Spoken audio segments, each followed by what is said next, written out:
Hi, I'm Michael Olayaga, politics editor for LatinPost.com. This is Turnout, the series featuring Latino politicians, government leaders, and advocacy groups discussing what's most important with the Latino voting bloc. Recognizing that 60,000 U.S. Latinos turn 18 years old every month, the Republican National Committee has been building its Latino and millennial engagement efforts ahead of the 2016 election. For this edition of Turnout, we spoke with RNC Deputy Political Director Jennifer Sevilla Korn, who oversees the committee's strategic initiatives, which includes the Latino, Asian, African American, veterans, and faith communities vote. We discussed the RNC's grassroots efforts, lessons learned, and more. Now, the RNC published a growth and opportunity report following the 2012 elections. And it stated that Democrats have built relationships with Hispanics, or Republicans have faltered. So since that report, how has the RNC boosted its efforts to engage Latinos? Right. So by way of history, in the 2008 and 2012 election cycle, what the Republican National Committee would do is they would parachute into the campaign about 5-6 months before the election and then leave once the election was over. And we know that with the changing demographics and just building relationships, that you can't do that in 5 or 6 months and then you can't just leave. And so the biggest change that we've seen here at the RNC is that we hired Hispanic, Asian, African American staff in target states, battleground states, let's say for 2014, over a year and a half before the election, and we kept that staff still on staff so that they are working towards 2016. So now we have these staff who have built great relationships in the communities, specifically in the Hispanic community, who are now still engaging with those communities and making sure that we keep growing that effort for 2016. So building on that, how can we make sure that the Latinos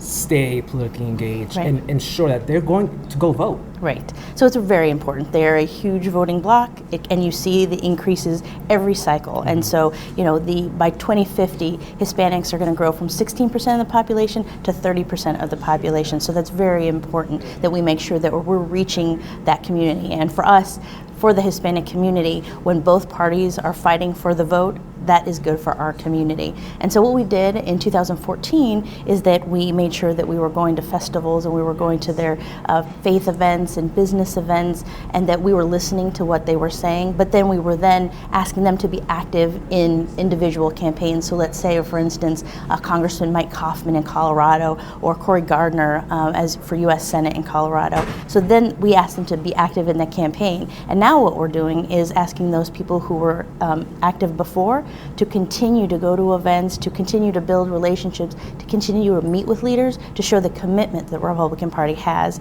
with the Hispanic community. So for our audience, the RNC is not a policy committee. Right.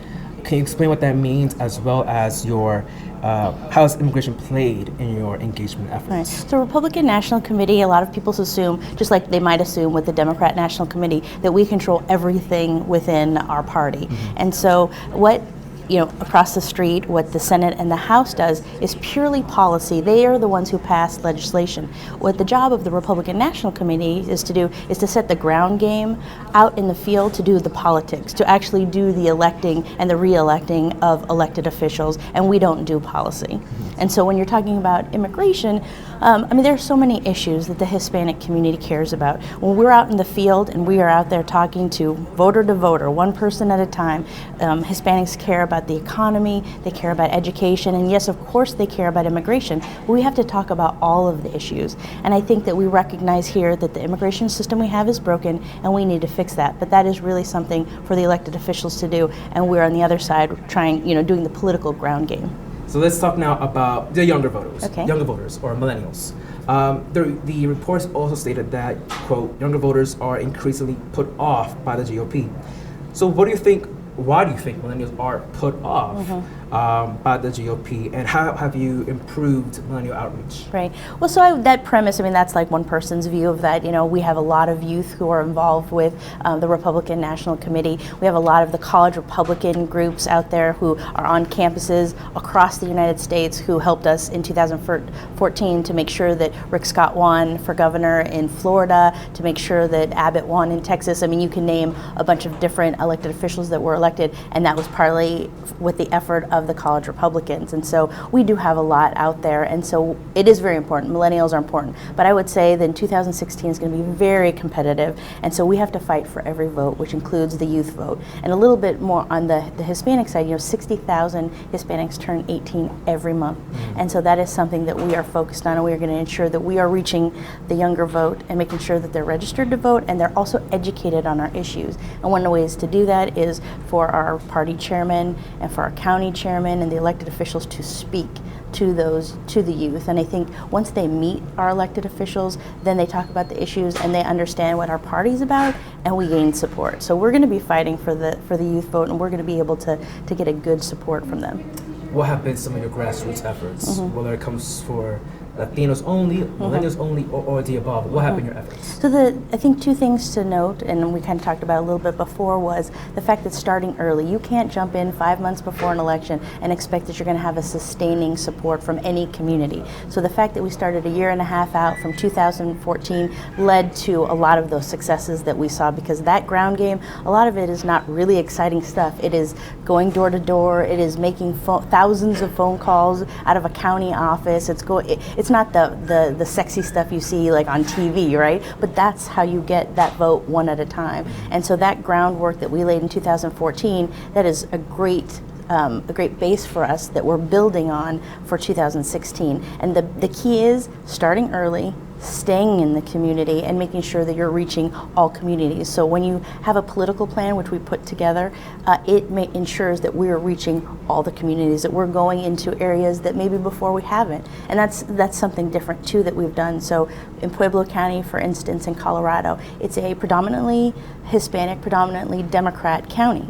We put an office there, and we put a Hispanic staffer there to put our 3-phase plan in place. We gained 5 percentage points for Republicans. Democrats lost 7 percentage points. And so it really shows you when we make the effort and we explain and communicate our message, we are really able to move the needle. And that's going to continue. We're going to make sure that those examples, the Pueblo example, is not going to be just one example. Those are going to be what we do in all the battleground states. Tell us more about Chairman Priebus, his involvement in trying to encourage Latinos and millennials to be engaged in politics. So I give Chairman Priebus a lot of credit. He's the reason that I'm here. When he told me about what they were trying to do in all the communities, that is the reason why I joined the Republican National Committee, because he's serious about making sure that we are talking to all these communities. And then when I suggested and we recommend that he go and speak to groups like Esperanza, which is the largest faith-based organization in the country, or NALEA, or the United States Hispanic Chamber of Commerce, there was no hesitation. He's gone to all of those groups and he's spoken to them, not just in big settings, but then one-on-one settings. And that's something he's doing in all the communities, because he wants to show that his commitment is not just the staff to staff, but it's actually coming from the chairman as well. The current GOP candidate field in 2016, it's very diverse so far. We have a Latino, an African American, female, and potentially Bob Jindal, he may jump in.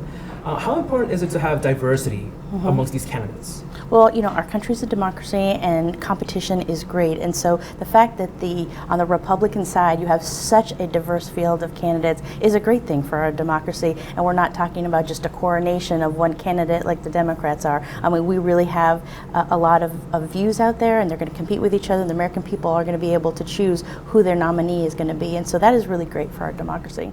For more Turnout, visit landpost.com. And don't forget to follow us online. I'm Michael Oleaga. This has been Turnout.